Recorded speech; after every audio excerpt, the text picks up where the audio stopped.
All right, we got? Yes, we're good. All right, Ketubot 2:3, and we are moving on. Now, we're going to be continuing with a general flow from where we were, which is dealing with more generic issues of testimony and permission. And we're going to see again the topic of the mouth that forbids is the mouth that permits, which is a general rule in Jewish law, which means if a person could have lied better, then we believe them when they lie worse. Meaning the example we had of the guy who says, my father bought this from your father, right? He could have just said, I've owned this forever. But the fact that he's the one who admitted that there was a purchase, meaning that it wasn't his property forever, that means that we're more likely to trust him when he says that he actually did purchase it and hasn't stolen the property. So if you are the one who admits the issue, and then you solve it in some moderate way, and you could have lied, that's going to be really important in just a bit, and you could have lied more effectively, then we believe your middle statement. This goes back again and again to a topic that we've covered again and again, to how do you actually make decisions when you lack external evidence?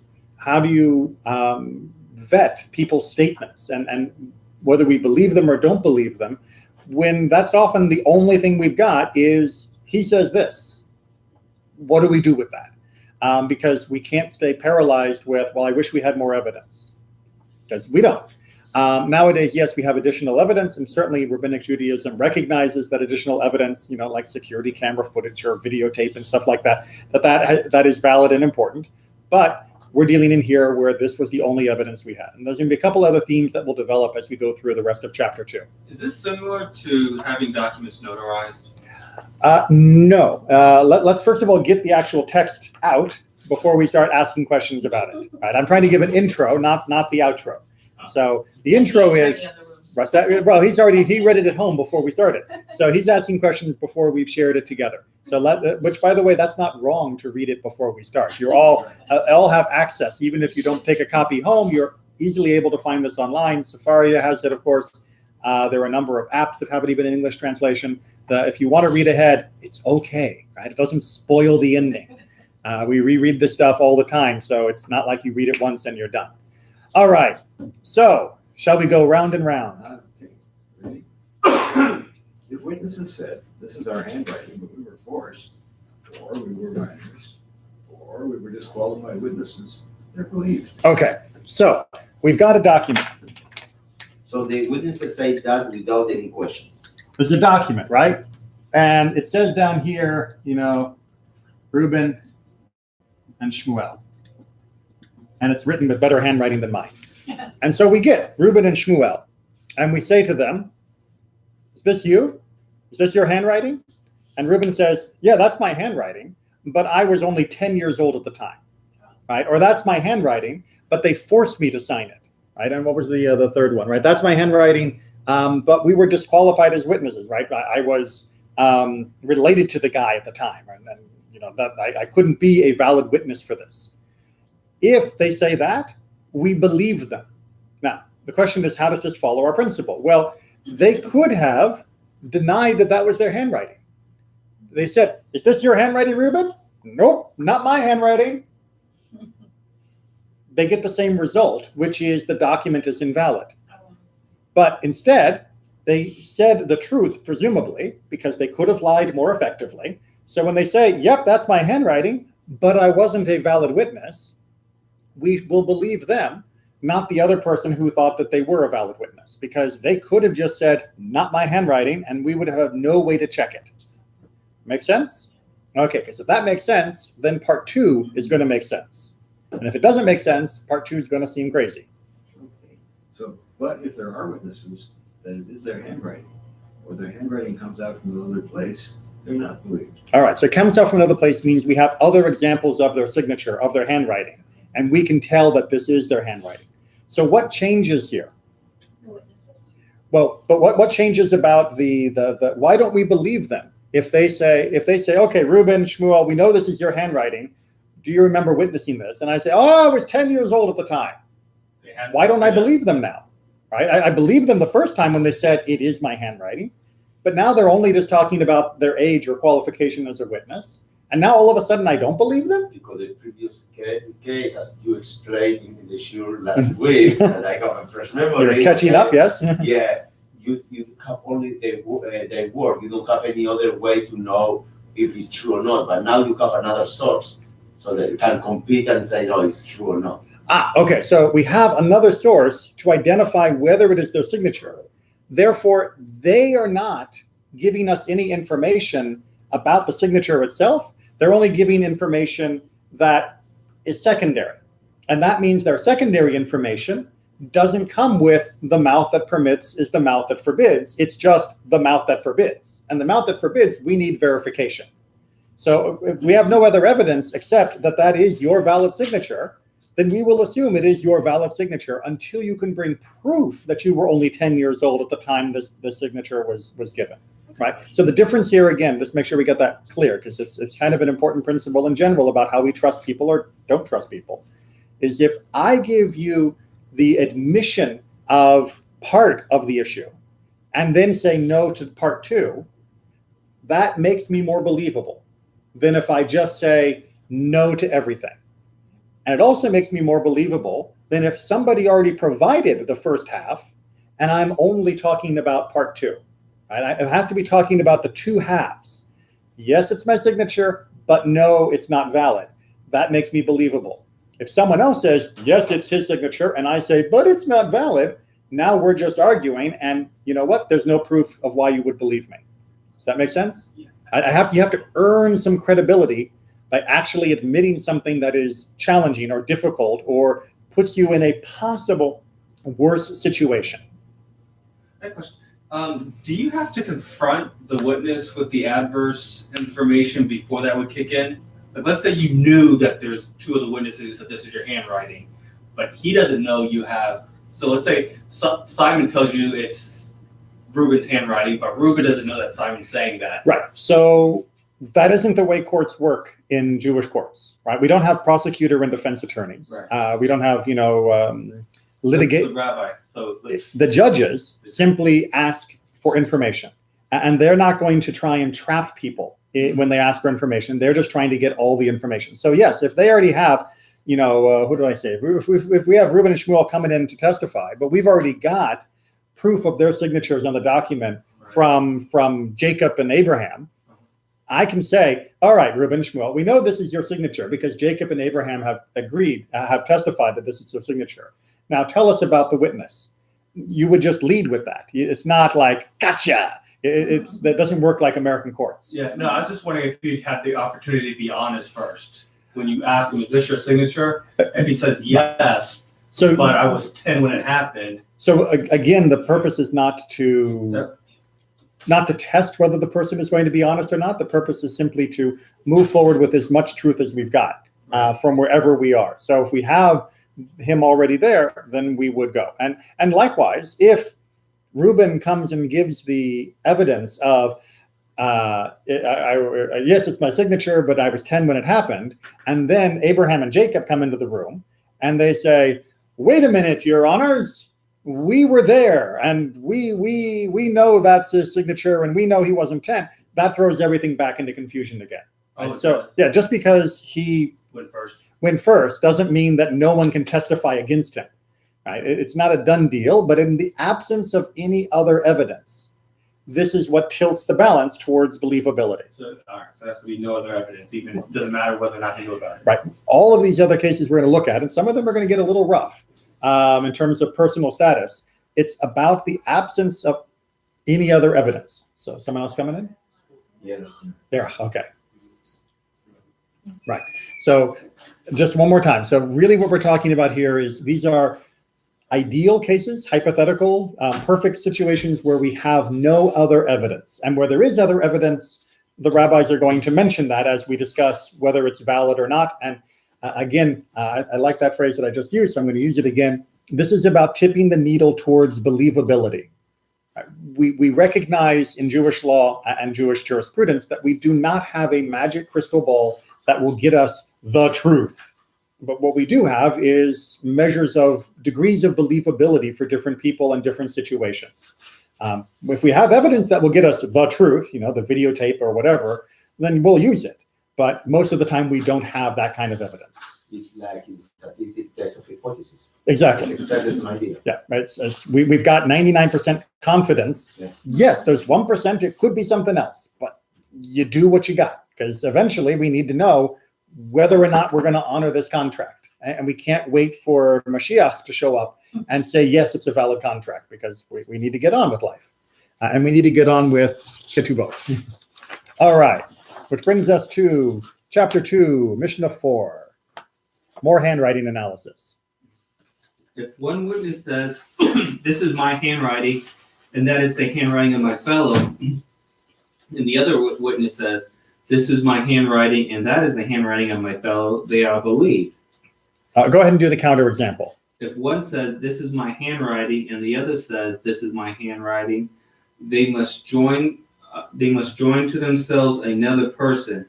The words of Rabbi Judah Hanasi. Okay, so Reuben comes and says, yes, that's my signature, and that's Shmuel's signature. And Shmuel comes and says, that's my signature, and that's Reuben's signature. It feels almost like we've only got 1.5 witnesses going here, because you're witnessing about yourself. I mean, really? I mean, that's like saying, yes, Your Honor, I own this cow. Like, well, wait a minute. You kind of, can we trust you about this? And so the idea here is that they are cross-confirming each other as well as themselves. And now Rabbi Yehuda Hanasi says, okay, fine, that's fine. But if each one only says me and me, then we need to add a third person who can say him and him. We need to add a third person that can supply the other half of the testimony for each person's signature.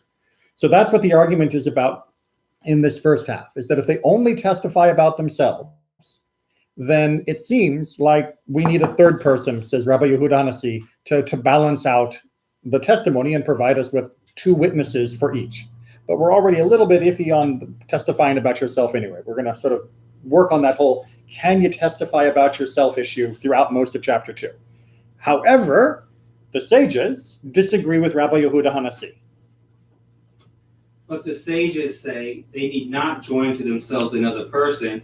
Rather, a person is believed to say, this is my handwriting. Right? So they say, you know what? This is silly. Because we're essentially creating a ad absurdum problem here of testimony, of testimony, of testimony, of testimony. We have to believe people when they admit that that's their signature, because what they're really admitting when they admit that's their signature is that they are willing to testify about the content of the document. And so, therefore, I have one person on the document and 2 people on the document, not one on the signature and one on the signature. So therefore, if a person says, yes, that's my signature, it means I am willing to attest to the document, not I'm just attesting to my signature. Because presumably, if you admit it's your signature, you're not going to then say, but the document's not real. Like, wait a minute. It's the same case of the previous Mishnah. Exactly. Yes, this is following on. Logic. Yes, exactly. Except what we're expanding it to here is reminding us that the signatures on the document are not actually the important part. It is the fact that they have signed it that means they are a person who will be willing to testify about the content of the document. So, for example, when there is a ketubah signing, you don't have the people who are signing it wait outside while the ketubah is being arranged and then bring them in and say, just sign there, just sign there. Right? They have to witness the signing of the giving of the ketubah between groom and bride. And that's what they're actually saying when they put their name on the document, which is, I was there for this.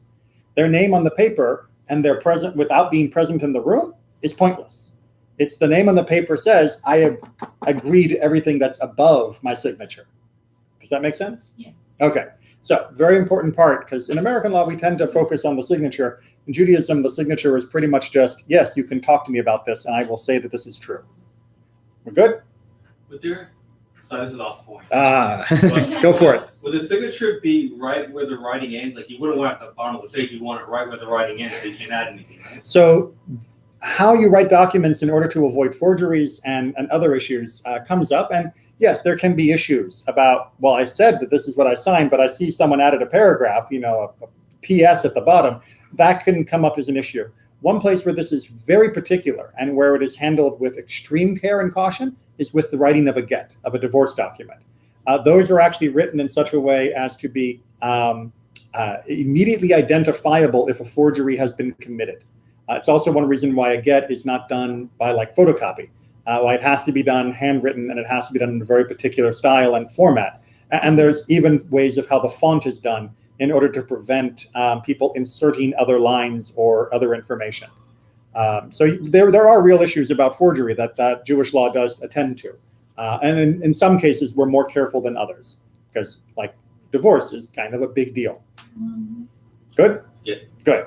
2-5. Yup. Yes. If a woman says, I was married and I am divorced, she's believed. For the mouth that forbade is the mouth that permitted.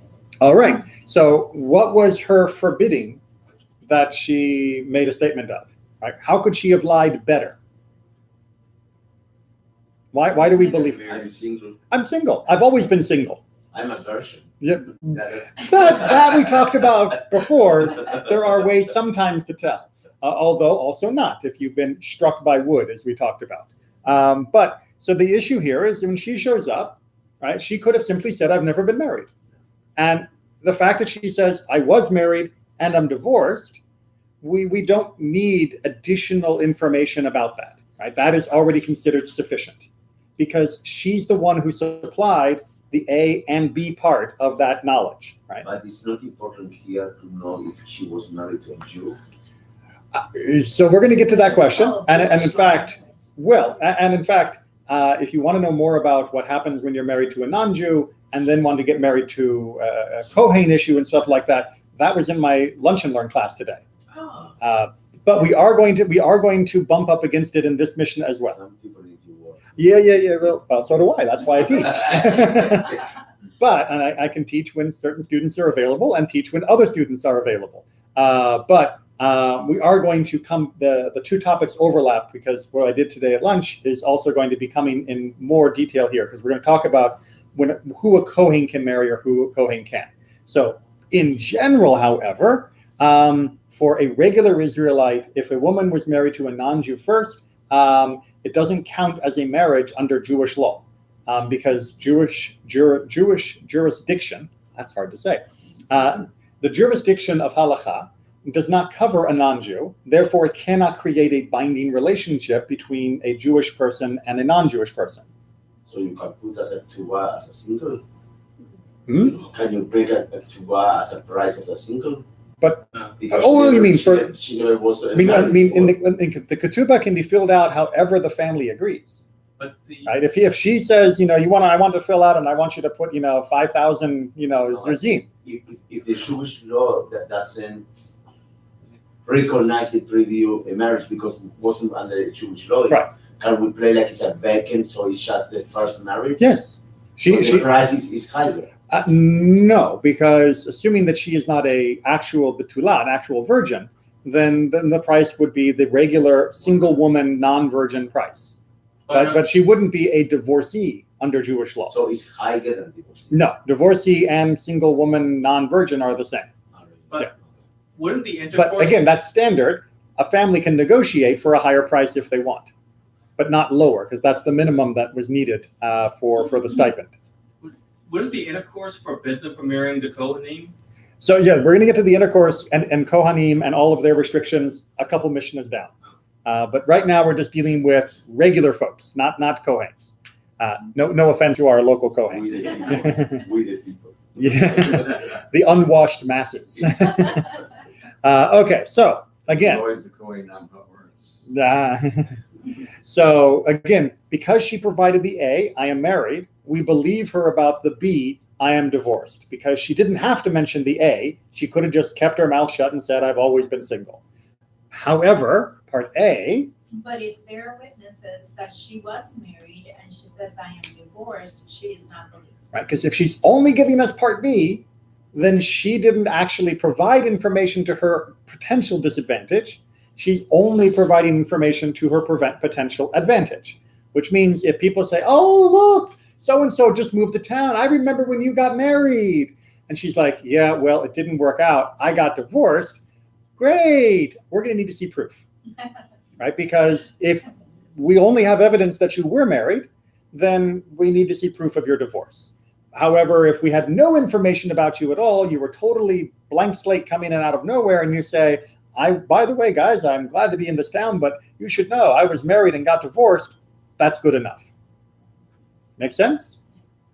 Okay. Part 2. If she says, I was taken captive, but I have remained clean, she's believed. For the mouth that forbade is the mouth that permitted. Okay, so here comes the Kohen. The Kohens were picky. And this is, again, what we talked about during today's Lunch and Learn, talking about the status of the technical definition of what it is to be a zonah, which is a woman that is forbidden for a Kohen to marry. And it is not, as we talked about during lunch, a casual slur about her behavior. It is a very technical situation. And it is for a woman, either with or without her consent, to have had intercourse with a man whom she could not marry. That is the technical definition of a zonah. And as we talked about from Sefer HaChinuch, even a woman who had sex for money, which would be the more casual definition of a zonah, a prostitute, if she was only doing it with guys whom she could potentially have married, she technically would still be a valid partner for the Kohen. It's only when she has had sex with someone she couldn't marry. Yeah, it doesn't mean it's recommended as a lifestyle or recommended as being necessarily the thing that you want in your future bride. Your mileage may vary. However, this is talking about a woman who, because she was a captive, meaning was kidnapped by non-Jews, the presumption would be, under normal circumstances, that they would have raped her, because that's what pirates do. Right? That's what people who take captives do. They're not nice people. That's why they're abducting other people. So if she's the one who tells us she was taken captive and says that she was not raped, which is what they mean here by clean, then yes, she is still permitted for being married to a Kohen, because she could have kept her mouth shut, never told anyone about the abduction, and just sailed through to her happy wedding with Mr. Cohen. Make sense? Again, because she gave us A and B, we believe B. Good. I know this is off topic, but remember the prophet that God told him to marry the prostitute? Hosea, yes, Yeah. exactly. But he was not a Kohen, was he? No. No, he was still a very holy person, but he was not limited by the rules of the Kohanim. And it also was meant to make a very important point that if God could still love us the same way that a man could still love his unfaithful wife. But if there are witnesses that she was taken captive and she says, I have remained clean, she's not believed. All right. So again, if she only gives us part B, because we already knew part A, that she was taken captive, then we're going to need a little bit more proof before we accept, because the presumption is taken captive by these kinds of people, we know something bad happened, because that's the kind of people they were. However, you always have to stay very honest with your answers, so there's no questions. Well, again, that was the whole goal for the rabbis, which was that when people would come to testify in court, they would just be honest. Just give us all the information, because sometimes giving us all the information will actually be better for you than giving us less information, or by lying, of course. So the rabbis were building a system that encouraged full and complete disclosure whenever somebody was in a courtroom setting. Does it always work? Was it always infallible? Of course not. But believability meter was up because of this system. But then part B brings us. But if the witnesses came after she had married, she shall not go out.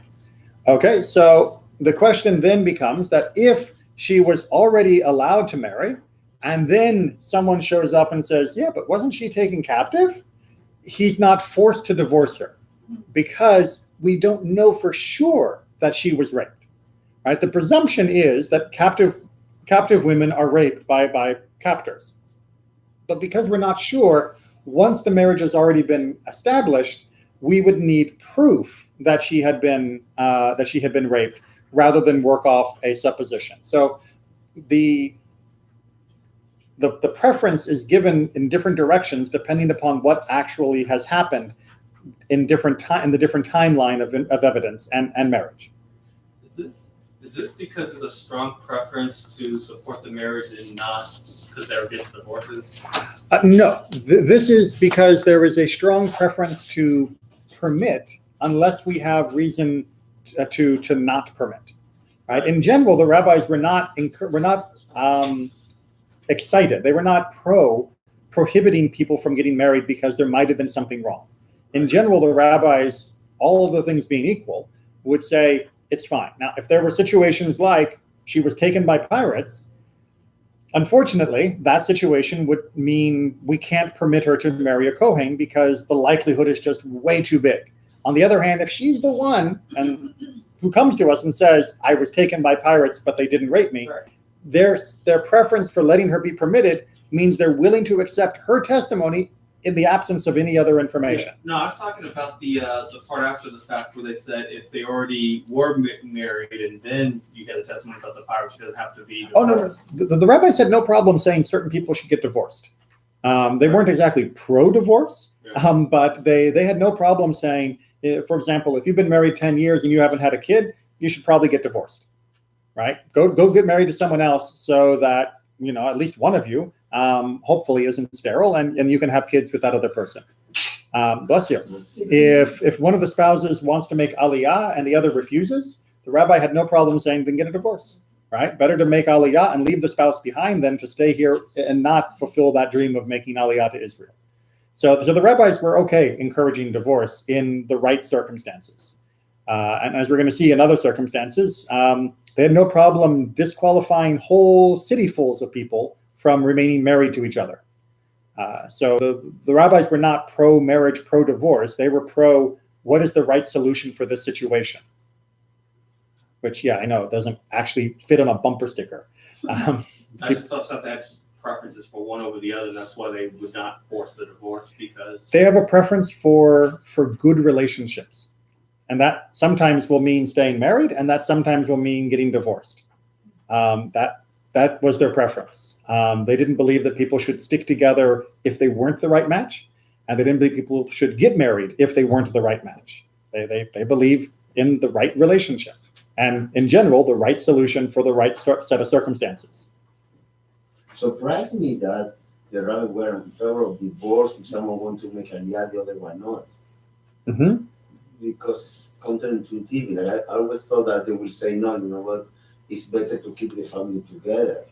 But the land of Israel calls, and that's like one of the highest things. So of course the rabbis would prefer if the whole family went, but they didn't want to stand in the way of a family or of a person making aliyah. So they would encourage. Now, like I said, they would rather the whole family go all together. But if it came down to stay or go, the rabbis encourage go. Okay, Mishnah. I have a question. Yes. Part B. On 2:5, yes? Yeah. What the witnesses are saying? That she was married? No, that she was captive. But that's what they said. Oh, okay. No, that she was but captive. You already said that she was. Okay. So why do you need witnesses for that? This is a question of, let's say that she got married, right? She said, I was, no, she doesn't say anything, right? She said, just says, "Boop, boop, boop, boop, boop, hey, do you want to get married? Right? And doesn't mention anything about the captivity. And then a year later, someone shows up and says, you escaped, right? You and I, we were taken in captivity, right? And they just say, they have witnessed that she was taken in captivity. We don't make her divorce her current husband, even if he's a Kohen, even though we now believe that she was probably taken captive because she may not have been raped, right? Before we believe that, yes, as a general rule, they rape the women they take. However, if we don't have proof of her being raped, we're not going to break up the marriage just on the possibility that she was raped. Even though, yes, she could have said at the beginning, I was captive and not raped, and if she had done that at the outset, there wouldn't have been an issue at all when two other people show up and say, "Hey, she was taken captive." It would have already been answered. How come she's not forced to take the oath? To swear, because the rabbis were very reluctant to ever make people swear, right? And in general, they felt that was likely, it would be ripe for abuse. Right? What's the point of making somebody swear when we're already told not to lie? There are certain circumstances where they do, but in general, they were not fans of just using an oath as a nuclear option. But the husband could still make him drink the bitter waters in these situations, or not? Not this situation, no, because for Sota, it wasn't about had she maybe have been raped before I got married. Right? Sota is about did she go into seclusion and sleep with Mr. So-and-so specifically after I had forbade her for being with him in front of and gave that prohibition in front of witnesses. Right? The rabbis said the bitter waters of the book of Bamidbar is a very narrow case. It's not just I suspect that before we got married you fooled around to Jerusalem. It was not meant to be used as a club to beat up on the wife. It had to be only used under specific circumstances, which the rabbis strongly discouraged ever being used. They weren't a big fan of people doing that. In fact, they said no one ever does this unless they're an idiot. So take that for what it's worth. All right, we're on 2:6 then, I believe. Yes? Yes. All right, Yerach, I believe you're up. Yeah, 2 women were taken captive. One says, I was taken captive and I am pure. And the other one says, I was taken captive and I am pure. They are not believed. All right, so the beginning part of this sentence is really important, and if you blink, you miss it, which is the court already knows that they were taken captive. Right, so that you can't say the mouth that permits is the mouth that forbids is the mouth that permits, because we already know they were taken captive. Now they're showing up after that captivity and saying, yes, I was taken captive, but nothing happened. And another woman says, yes, I was taken captive, but nothing happened to me either. Neither of them are believed, and that means they can't get married to a Kohen. Right? No, I'm sorry. The presumption is, without any additional evidence, that you were raped, and that means you are now disqualified from being married to a Kohen.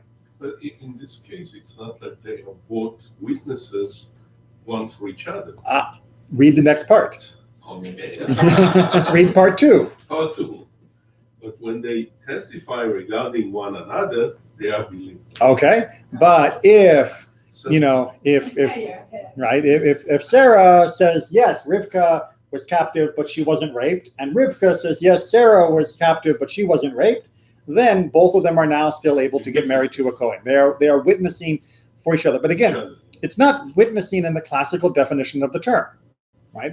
As we've talked about before, a witness is usually not believed about their own self, and B, women were not allowed to be witnesses in the ancient world for a variety of sociological reasons. So it's not technically witness, it's a question of believability, of where are we on do we think this happened? Because again, we're only working around the idea that it was probably likely that they would have been raped if they were taken captive. We still have no actual proof. If there is proof of rape, they were, I don't know, selling tickets, taking videos of this, then that's a different situation. What we're talking about here is we've got no proof of what happened except what they say. So based on what they say, that will change how we feel what probably happened or didn't happen. Good? Good. 2-7. Natan, I think we're over to you. Mine. Yep, it's your turn already. He did. Yes. When? I told you, blink and you miss it.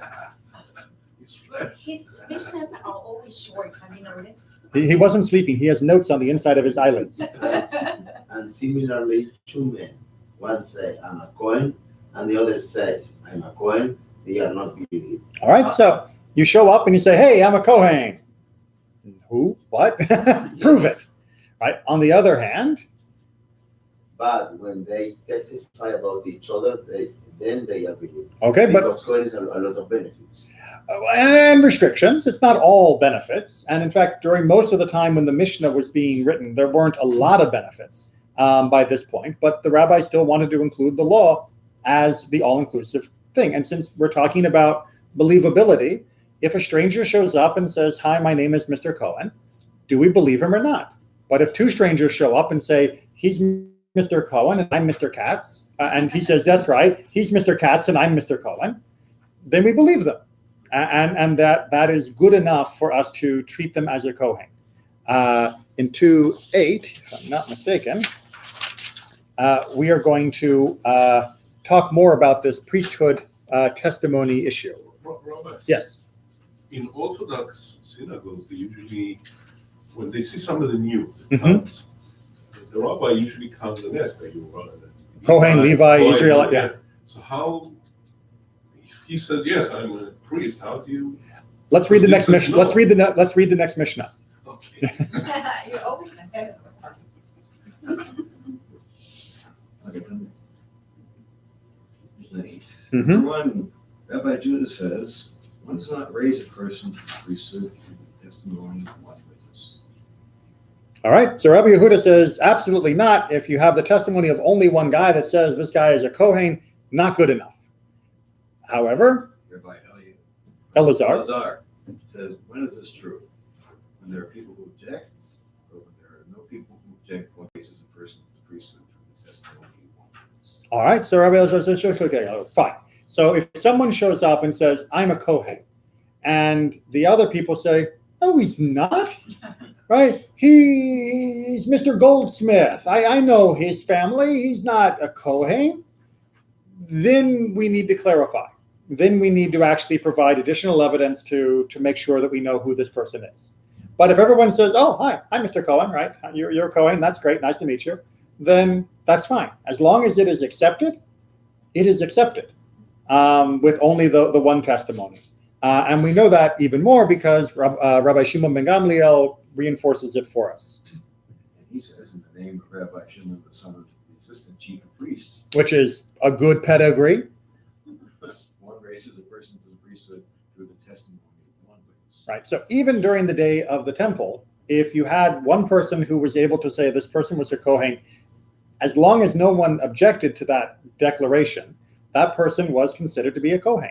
If it's not a family, must be an strange. No. Just anybody could say, yeah, that this. Also, some close family of you, Yeah, like your uncle, your brother, whatever. As long as that person is known to be informed about the topic and to be unimpinged. So if I'm an uncle and everybody knows I'm a Kohen, and my nephew comes to the shul and I say he's a Kohen, then yes, I would be believed. I mean, because after all, if I'm a Kohen, then the son of my brother is going to be a Kohen. Or what happens if you are the brother of the man? But right, And you say you are not a Cohen. Can you say he's a Cohen, but you are relative, and everyone will accept your? I see what you're saying. So what happens if you're not a Kohen, but you are still a relative to the person, but you're saying, yes, he comes from a Kohen? That's a good question. In this particular case, I think that, yes, the answer would be that we would accept that as believability, that this person is indeed a Kohen. Right, so again, we have no external evidence of who is a Kohen and who isn't. There is no objective measure of whether someone is a Kohen and whether someone isn't. And yes, there's been a lot of loose talk of genetic research in the recent decades, and this is a problem, right? And it's a problem because there should be, under Jewish law, no validity to the idea that DNA can prove bubkis. Right? It's great for deciding, who has Tay-Sachs, and it's great for deciding, how to treat certain diseases and who is more likely to get certain breast cancers and things like that. But for whether this person is a Kohen or not, it has no standing under Jewish law. Right? DNA, blood analysis, none of that has any standing under Jewish law. Unfortunately, there are some people who are starting to think that it should. And there have been issues now, even in Israel, with the Rabbanut, using blood tests to try and establish the Jewishness of immigrants from the former Soviet Union. And this is extremely problematic, because once you enter DNA as some sort of blood purity test for establishing Jewishness, then we are right down the rabbit hole into the blood science of Jewish affiliation. What? you open up the Pandora box. Well, you don't open up a Pandora's box, you open up the Nazi box. Right? Because now you're saying that there is a pure line of Jewish blood. And the fact is, we know from Judaism that you are allowed to convert to Judaism. So how do you think the genetic marker is going to happen when somebody converts? Right? It's simply not going to happen. You're going to say something? Okay. So yes, that's a very troubling trend in just the last few years. So the knowledge you have to have is like first-hand knowledge of their birth, like a relative, or could you just, the only reason we know Richard's a Cohen is because he told us. Yes, So, is that enough, or? that is enough. Oh. And under these circumstances, that is enough. Look at What's that my face, father? how can that person lie? And his father told him, and his father told him, and his father He's a told him. lawyer. By nature.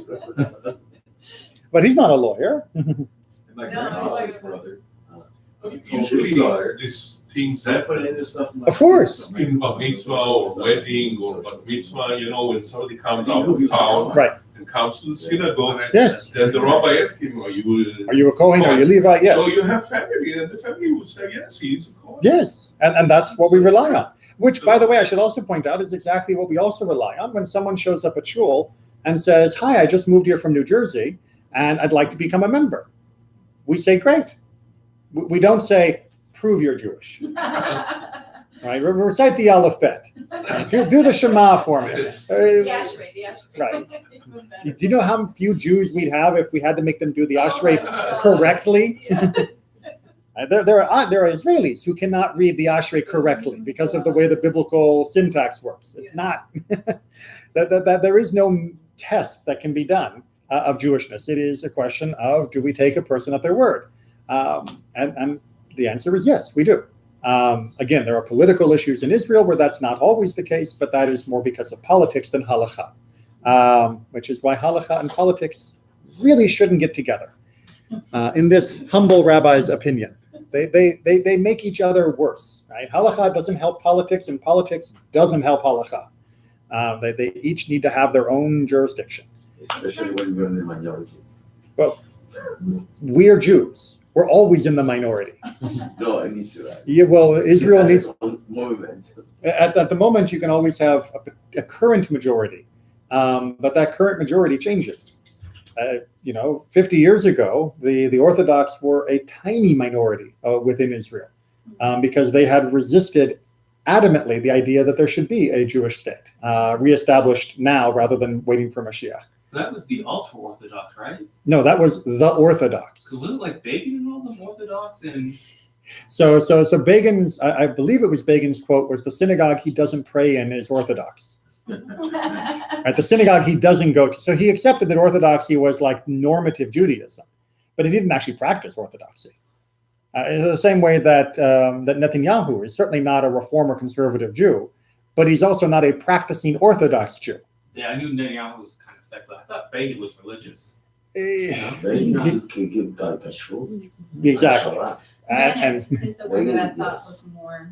so, yes, but the question of exactly what that meant and what we mean when we say Orthodox is a very sociological question. And the fact is, people expected the Orthodox to die out in Israel. People also expected the Orthodox to die out in America. Anytime you say any group, oh, this group is gone, this group is going to die out in another generation or two, it doesn't happen. People thought the Jews were going to die out in a generation or two. No one thought we would recover from the Holocaust. No one thought Jews would live in America as long as we've lived and continue to actually increase our numbers. Not our percentage of the population, but our overall population number has gone up. So yeah, it's the reports of our death are always greatly exaggerated, which is why a current majority, whether it be in Israeli politics or whether it be in Jewish demographics in America, should never sit back and say, okay, let's make laws that we like because we're always going to be in charge. The fact is the shoe will be on the other foot, and if you kick someone with your shoe, they're going to kick you when it's their turn.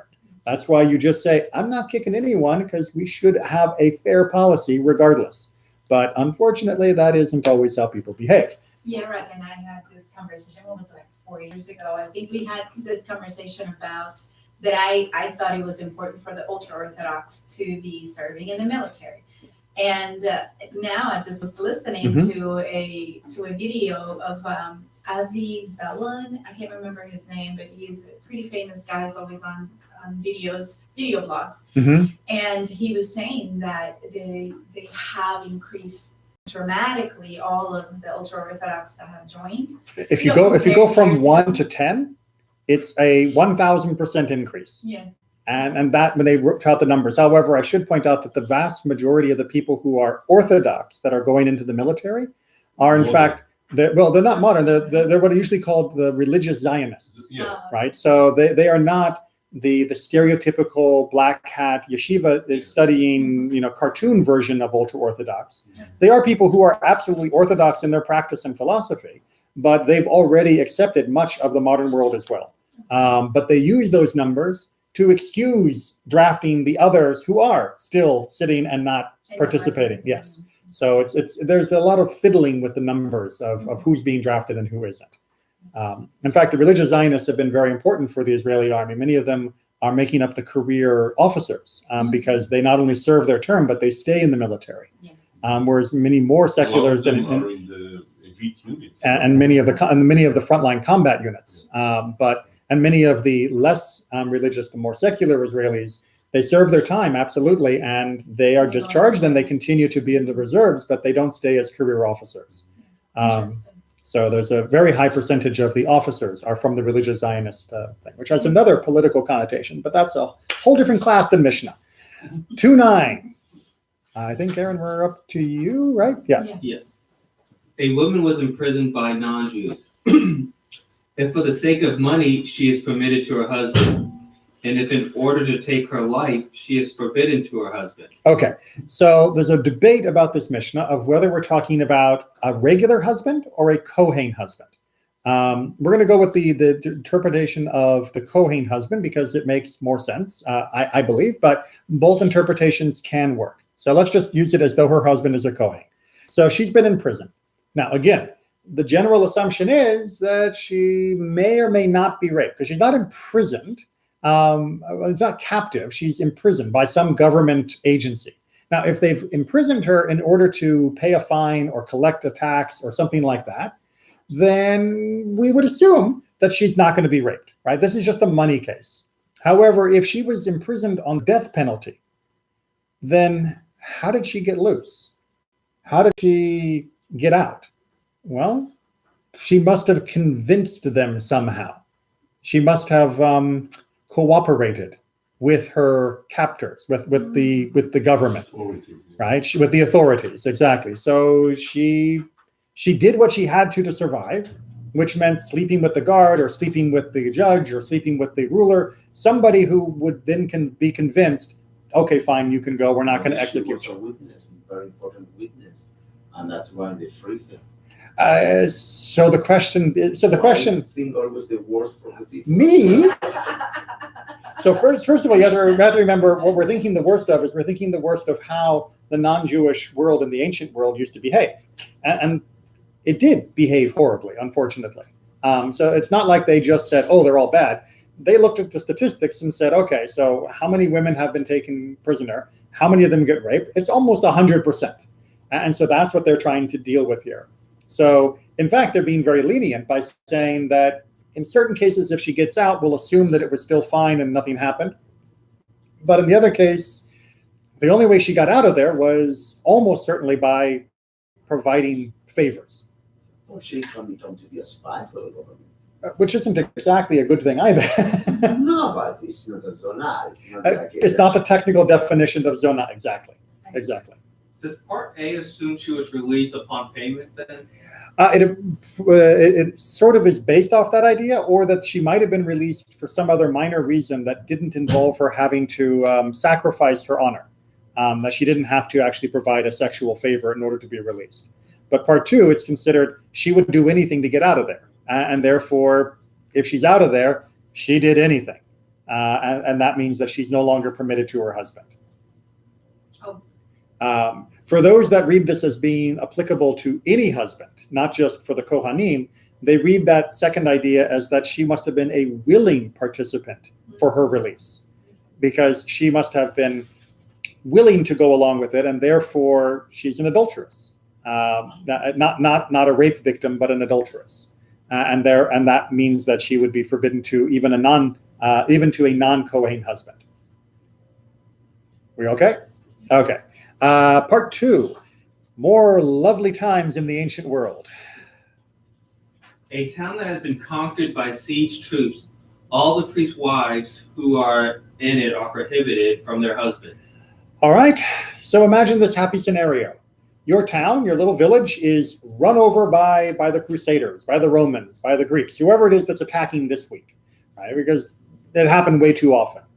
And after they leave, the women who are left alive and the husbands who are left alive, they're not allowed to be together anymore for the Kohens, right? Because we can assume that the troops that went through raped every woman in the town.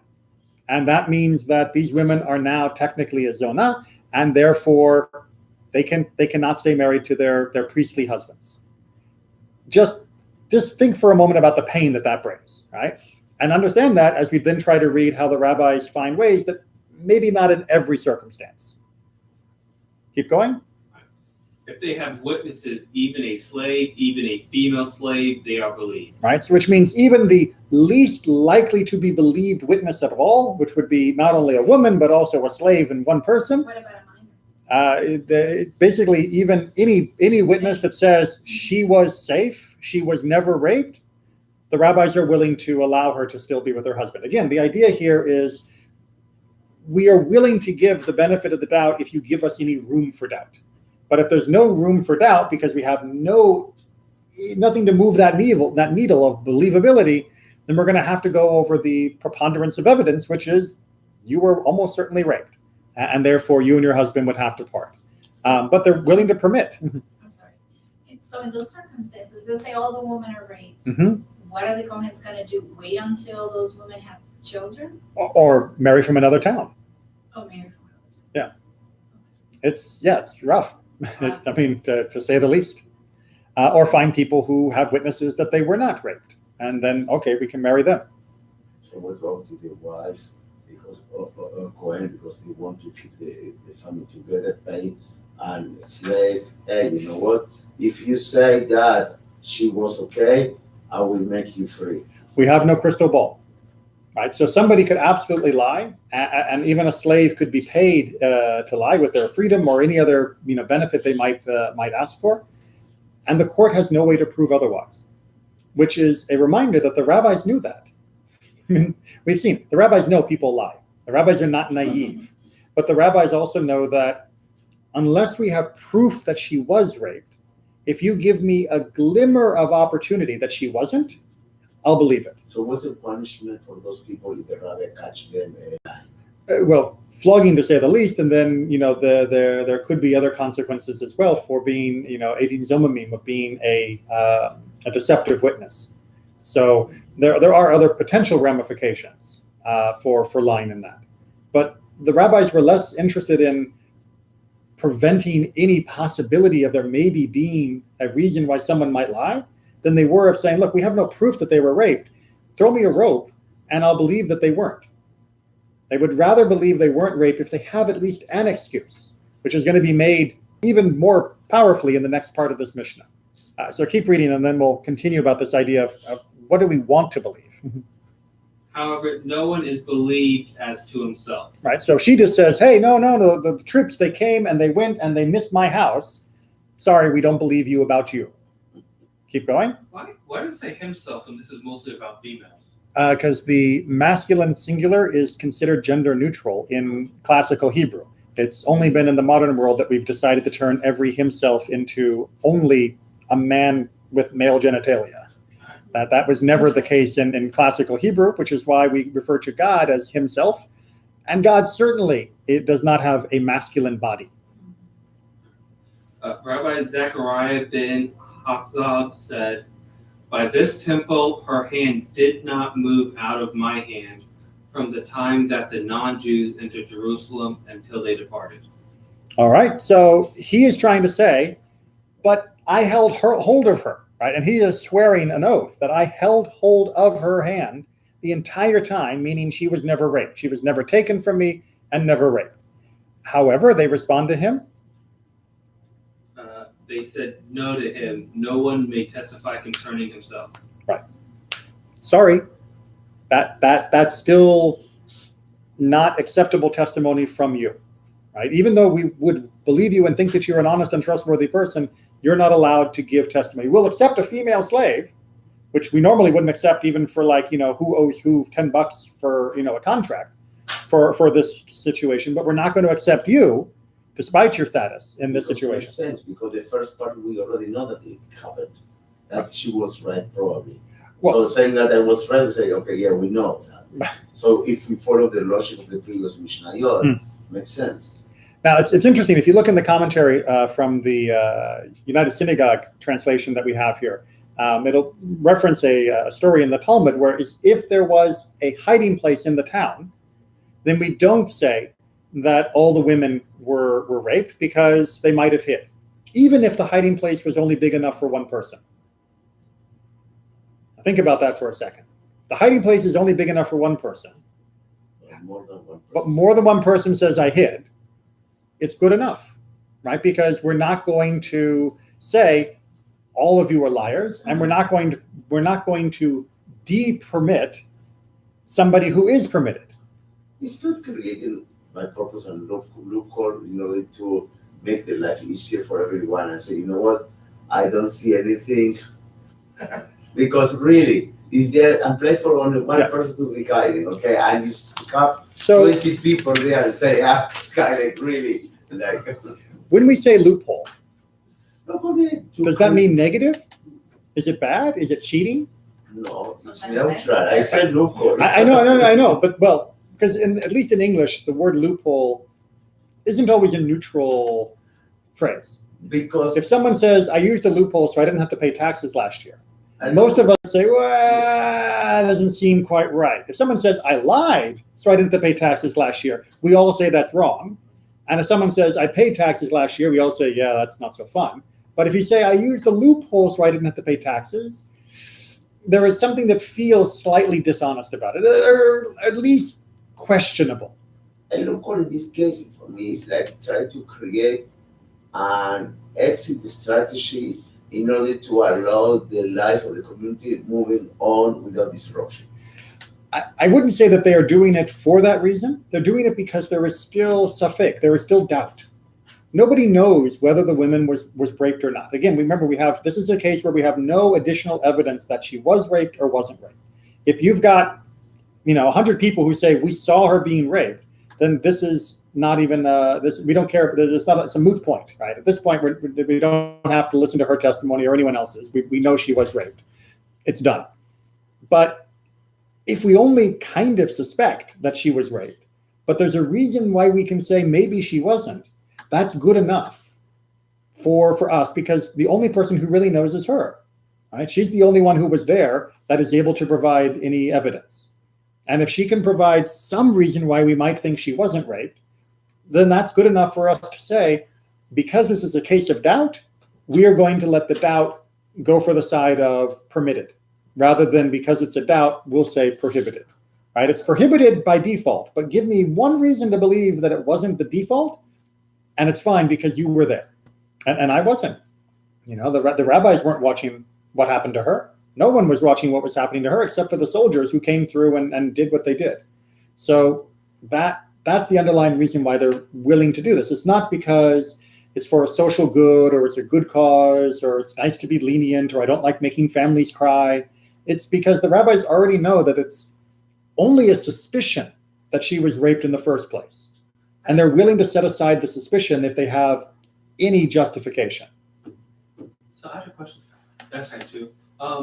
So I thought the reason they put that in there in the notes of this thing Yes. was because they said, well, she could have lied better by saying I was in the hiding place. That's why I wasn't raped. Therefore, that's why they believed her. But even if it's only one person's place, which, Well, she could have lied and said I was that one person. but so would everyone else. Right. So the idea was that they if you give them any justification for thinking that this wasn't just the default situation, right? I guess what is so unusual here is that in the modern world we've learned to be suspicious of everyone, and we are just by default suspicious. We're not suspicious of her. We're suspicious of the soldiers. We're suspicious of the attackers. And if you can give me a reason why they might have missed you or that this didn't happen to you, I'm willing to take that and say you must be right. So rather than wondering of whether we trust her or don't trust her, it's we don't trust them. Give me a reason to think that you avoided them and we're okay. But the fact that there was a hiding place if your theory is she didn't use it, why would you believe her except for the fact that she could have lied and said I used the hiding place? Because there was an option where Option. she might have been able to escape, right? Because she might have said I wasn't raped, but she could have said I was in the hiding place. Yes, Right. but maybe she wasn't raped because she was in the hiding place. She just didn't point out that it was because of the hiding place. In any event, we're running over, and I really want to shoot through Ketubot 2:10 because it's an interesting little boom of what do we accept as testimony. And I think, Michelle, we're back to you. The following are believed to testify when they are grown up about what they saw when they were minors. All right, so the kid's 10 years old. He witnesses something. He sees something. But now that he is 20 years old, do we believe him about what he saw when he was 10? Right? When he was 10, he couldn't give the testimony. But do we believe him about the testimony once he's old enough to actually give testimony? That's the question. And these things, yes, we believe him. Right? When he's grown up, he's past the age of majority, we'll believe him. So what are they? A person is believed to say, this is the handwriting of my father. This is the handwriting of my teacher. This is the handwriting of my brother. All right. So even though I only saw that when I was 10, now that I'm an adult, I can still tell you, yeah, that's my dad's signature on the document. Make sense? Okay, onward. I remember that woman went out with a binuma Hinuma. and an uncovered head. All right. So as we talked about before, those were symptoms of a virgin marriage. And so therefore, if you want to know whether or not she was a virgin when they got married, you can ask someone who was there, but even though he was a kid when it happened. And if he's like, yeah, Sarah, she went out and she had the whole, virgin wedding package. Even though he was a kid when it happened, as an adult, we'll accept his testimony. Part 3. That man used to go out from school to immerse in order to eat teruma. Right, which is a indication of a behavior that means the man was a Kohen, that he was a priest. Right? If that's what you remember seeing when you were 8 years old, then we can accept that guy and his male descendants would also be priests. That he used to take a share with us at the threshing floor. Okay, so again, taking the share of this would be like collecting part of the tithe. This is again a sign of someone being a Kohen. That this place was a Bet HaParas. So that would be a cemetery that has been converted to a non-cemetery status, but that is still a place that a priest can't enter. So if they say, yeah, they used to bury people here, but now they don't, we believe him, even if it's not marked as a cemetery. And what do you do with all the bodies? Well, you don't. They're all buried. They're still there. They're underground. Okay, but if you come back to a non-cemetery, for which purpose? Well, you cannot build anything there. Of course you can. Eventually the bodies have gone away, but we don't know if they've gone away because we're not going to dig them up and desecrate them. Yeah, But that means the priest can't go into that property. correct. So no Cohen can live in the developer. Yeah, yes. Well, we have that problem now over many parts of the world. I mean, any place you walk in Israel, someone probably lived and was buried there at some point. I mean, over the last 20,000 years, you don't think there's a human body under every square inch of the land of Israel? I mean, you walk through Jerusalem, there's a body under every part of Jerusalem somewhere. When they discover, they move them. When they discover them. But how often do they discover them? I mean, they discover them a lot, I know. But I mean, my point is that there are plenty of houses that even if you discover a body here, if you dig down another 20 feet, you'll probably find another body. And you dig another 20 feet, you'll find another. And eventually you're getting cavemen. I mean, it's... So that's it. Yeah. So Right. the Cohens cannot do anything. I mean, in terms of the modern world, we live in a paradox for the Kohanim, right? They are not allowed to deliberately go and render themselves ritually impure. But it's almost certain that every square inch of most areas are ritually impure, especially as far as the Kohanim go. So how does that work out? We don't know yet. When Mashiach comes, he'll tell us what we're supposed to do, and then we'll know what we're supposed to do. So actually, if everything probably is impure, so just make them to have a regular life and go to cemetery and anyway, it's all right about impure or go to the... But the Torah didn't say they only are impure for that reason. Now, I will point out that the conservative movement did use that logic for allowing Kohanim to marry divorcees, converts, and those types of category. So yes, there are some that advocate that's entirely valid and right. And I know colleagues who are Kohanim that are rabbis, and they officiate at funerals all the time because they know that it's necessary for the community for them to be there. But that's not a universal opinion for among all of the movements. All right, 6 and then 7. That up to here, we used to go out on Shabbat. All right, so that's establishing the tchum, the distance from your town that you're allowed to walk before you consider to have gone too far on Shabbat of traveling. It's not like basketball traveling. This is like real traveling. But a man is not believed when he says, so-and-so had a path in this place. And? That man had a place of standing up and eulogy in this place. Okay, so basically you're not allowed to give property testimony about where the path was. You're also not allowed to give the standing in the community testimony about a person position. So the other things we'll believe, but these things we'll have to find somebody who was an adult and understood the situation with an adult's understanding who can give a testimony now as a later person. But a kid may not have fully understood the implications that were going on. Right? There's certain things that kids just don't understand. We all know that. And even when you're a grown-up, you may be able to retroactively figure out, oh, that's what was going on. But we don't base testimony on that. Good? All right, chapter 3 for next. Is this on topic? Or? Yes. Okay, I just want to know whether to hit the recorder or not. Yeah, how come last week we believed the females right up front and we were so eager to believe them? Yes? It seems like this week we were not so readily willing to believe them. So it's a question of what's most likely, right? If there is a likelihood that if there was a siege, then the likelihood is they were raped. That is simply a fact of war, especially in the ancient world, and one that we forget in the modern world, but it's still very, very common. Rape is still used as a military tactic in many parts of the world. Whereas in last week's discussions and the previous sections of Ketubot that we looked on, the women were testifying just about her own particular set of circumstances. She wasn't saying she was caught up in this giant tragedy. It was just, this is what my own experience has been. And therefore, we had no reason to overrule her description because we didn't have this huge issue of, but this is what happens when there's an army, right? It was just, oh, that's what happened to you. There was nothing that would convince us automatically that she might be mistaken.